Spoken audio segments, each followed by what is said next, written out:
I fight for more than myself. I fight for the future of the Horde. Cairne Bloodhoof, father of Bane, former chieftain of a Bloodhoof Torwin, died to Garrosh Hellscream in a very unceremonial way. Even though Cairne is often depicted as a warrior, it is also often stated that his movements and reflexes were incredibly swift for someone of his size, and since the armor his model is using is full leather gear, I think you could also see him as a monk.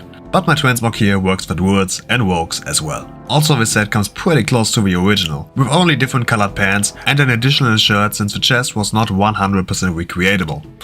But now let's get into it.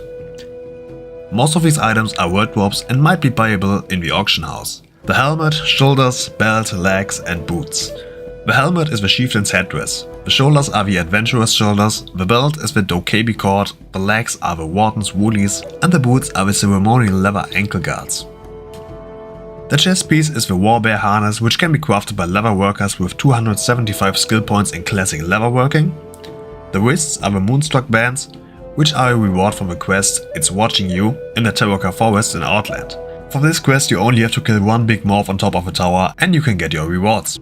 As a shirt I picked the antiseptic soaked dressing just because it comes closest to the original. It can be purchased in Dalaran at the vendor Angelique Butler for 25 gold. Since Cairne had a totem as a weapon, which is not available, I had to improvise.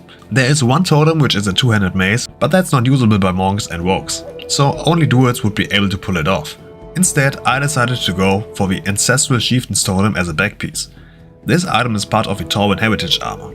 You can start the questline for this after leveling a Torwin up to 50.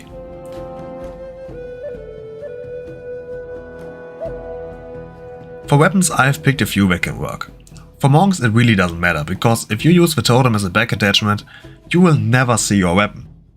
As a druid you can pick the Autumn Defender Spear, which resembles the axe of a Tauren chieftains but is actually a polearm and therefore usable. But you could also scrap the back attachment and instead go for the Ancestor's Might, which is the two-handed mace totem I mentioned earlier.